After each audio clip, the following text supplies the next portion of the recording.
우리가 어제에 이어서 계속해서 하나님은 도대체 인간의 어떤 부분을 즐기시는가, 어떤 부분을 좋아하시는가에 대한 이야기를 우리가 하고 있습니다.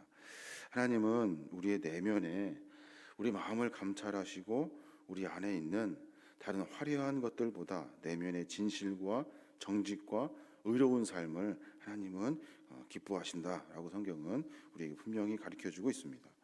특별히 공의와 정의의 마음을 갖는 것을 가장 중요하게 생각하시고, 교만하지 않는 마음을 하나님께서는 기뻐하시고, 또 부정한 재물 남을 속여 가지고 빼앗는, 그래서 재물을 모음으로 말미암아 악한 재물을 모음으로 다른 사람이 피해가 입게 되고, 또 우리가 정당한 노동의 대가를 받는 것이 아니라 다른 것들로 얻어지는, 취해지는 그런 재물을, 그 마음을 하나님께서는 싫어하신다는 거예요. 또 무자비한 마음을 하나님은 싫어하셔요.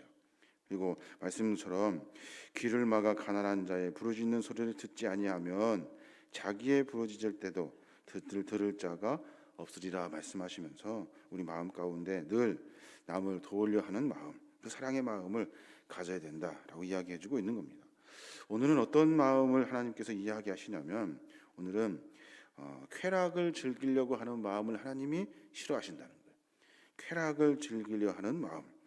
오늘 17절의 말씀에 보면 그렇게 말해요. 연락을 좋아하는 자는 가난하게 되고 술과 기름을 좋아하는 자는 부하게 되지 못하니라 라고 말해요. 연락이 뭐예요? 연락은 향락과 사치스러운 삶을 말한대요. 향락과 사치스러운 삶에 관심이 있는 사람을 하나님은 싫어하신다는 거예요. 또 술과 기름을 좋아하여서 매번 그것만 쫓아다니는 사람을 하나님은 싫어하신다는 거예요. 마음에 무엇을 담고 있느냐가 중요하죠. 나 즐기려고 해, 나 그냥 그 쾌락적인 삶을 살아서 나 중심으로 내가 편하고 즐거우면 끝이야 라고 생각하는 이 악한 마음을 하나님은 싫어하신다는 거예요. 그 심령을 감찰하시고 네가 뭘 좋아하는지, 네 마음 가운데 무엇이 담겨져 있는지 보시고 쾌락의 마음을 갖고 있는 인간의 그 모습을 하나님은 싫어하신다는 거예요. 생각해 보면 우리가 매번 삶을 살아내면서 의로운 것, 정직한 것, 옳은 것, 또 성실한 것, 부지런한 것, 삶을 살아내면서 이런 것들은 참 어려운 것 같아요. 그런데 즐기려 하는 마음, 쾌락의 마음, 이런 것들은 참 쉽게도 우리가 쉽게 선택하게 되는 것을 알 수가 있습니다. 이 쾌락의 마음은 그래서 삶의 인간의 육체적인 모든 욕망에 그 초점이 그쪽으로 맞춰져 있어요. 밤이든 낮이든 새벽이든 아무 상관없어요. 쾌락할 수만 있다면 그것을 쫓아다니면서 삶을 살아낸다는 거예요. 사람은 하나님을 영화롭게 하는 것이 인간의 본분이에요. 그런데 인간은 이 쾌락의 마음으로 인간 스스로 자신을 우리가 즐기려고 하는 마음으로, 충족시키려는 마음으로 삶을 살아낸다고요. 그러면 그 마음을 하나님이 싫어하신다는 거예요. 또 하나 무슨 마음을 하나님이 싫어하시냐면 거짓의 마음을 싫어하셔요. 말할 때마다 거짓말이야. 말할 때마다 거짓이고, 28절에 보면 그렇게 말해요. 거짓 증인은 패망하려니와 확실히 들은 사람의 말은 힘이 있느니라 라고 말해요. 여기서 말하는 거짓 증언은 법정에서 증인으로 서서 말할 때 그때 위증하는 것을 이야기하겠죠. 거짓 증언, 보고 확실한 것을 말하지 않고 거짓으로 그때마다 나에게 이익이 되는지 이익이 안 되는지에 따라서 증언이 달라지는 거예요.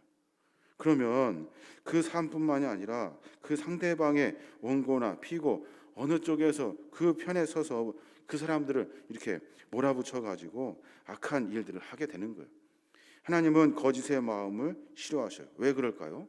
새 시대 우리 사회는 공의롭고 정의로워야 돼요. 공의와 정의가 무너지면 공동체는 다 무너져 버리게 되는 거예요.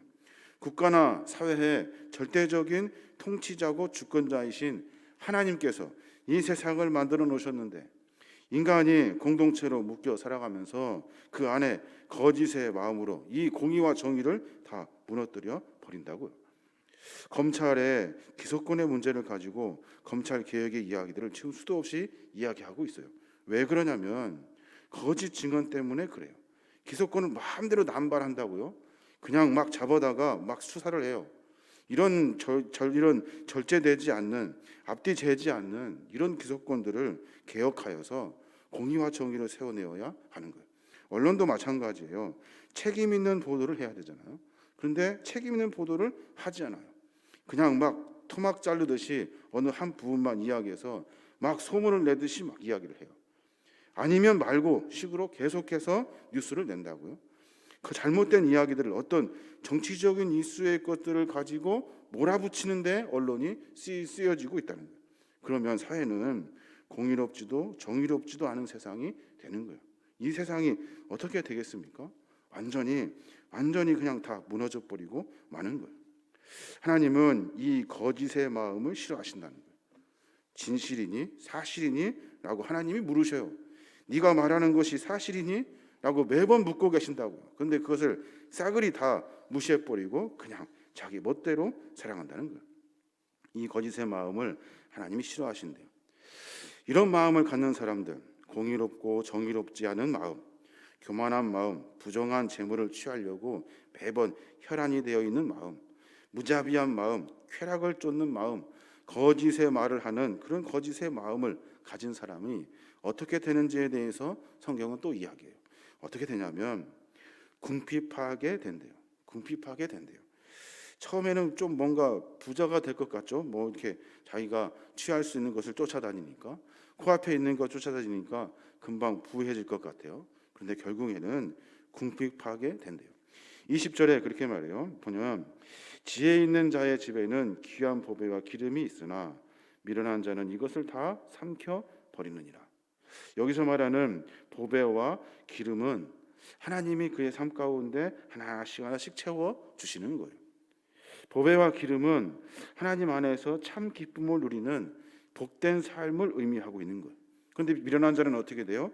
이런 것들을 다 삼켜버린대요. 집에 금은 보화가 있어도 소용이 없어요. 그것은 우리를 기쁘게 하지 못해요. 근본적으로 기쁘게 하지 못해요.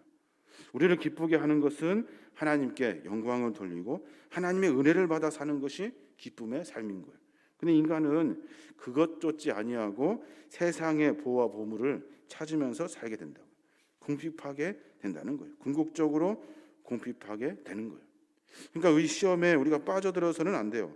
우리가 삶을 살아가면서 그냥 이렇게 하면 이거 바로 얼마 되는 것 가지고 내가 뭘 할 수 있겠지.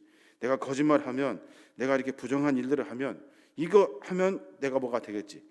이런 시험에 빠져서는 안 된다는 거예요. 이게 진짜인지 가짜인지, 공의로운지 정의로운지, 하나님이 싫어하시는지 좋아하시는지를 분별해서 삶을 살아낼 수 있어야 하는 거예요. 궁핍하게 된다는 거예요. 또 하나 뭐라고 말씀하시냐면 패망한대요. 패망이 뭐예요? 쫄딱 망하는 거예요. 완전히. 28절에 보면 그렇게 말해요. 거짓 증인은 패망하려니와 확실히 들은 사람의 말은 힘이 있느니라. 거짓 증인, 이 마음은 패망하게 된대요. 15절에도 같은 말을 하고 있어요. 정의를 행하는 것이 의인에게는 즐거움이요 죄인에게는 패망이니라 라고 말해요. 25절도 마찬가지예요. 25절에 보면 게으른 자의 욕망이 자기를 죽이나니 이는 자기의 손으로 일하기를 싫어함이니라. 게으른 자의 욕망이 자기를 죽인대요.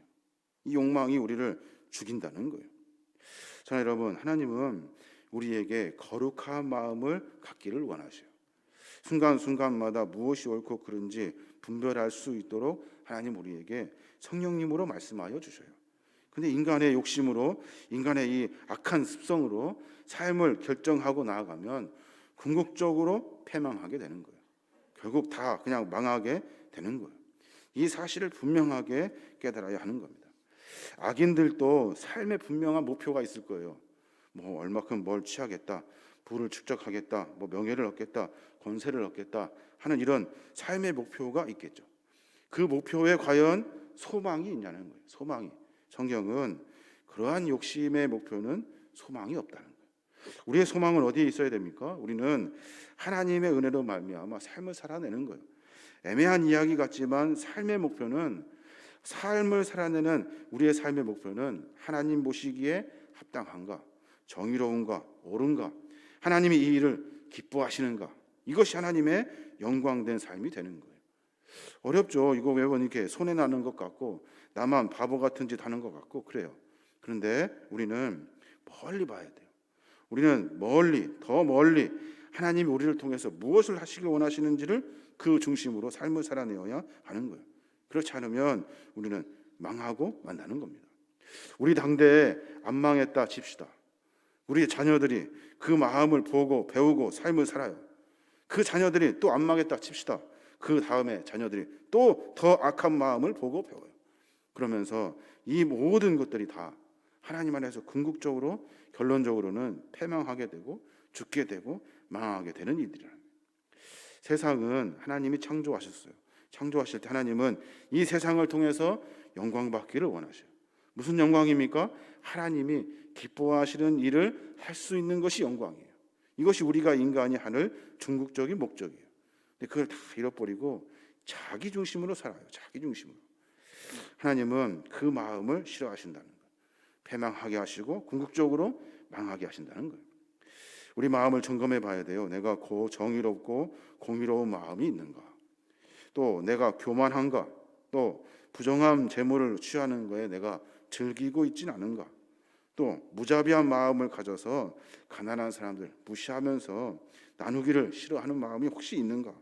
또 쾌락을 쫓으며 살고 있는가? 그저 저 몸뚱이가 좋아하는 것 그거 그냥 쫓아다니면서 밤낮 가리지 않고 그러고 살고 있는가? 또 거짓의 마음을 갖고 있지는 않은가?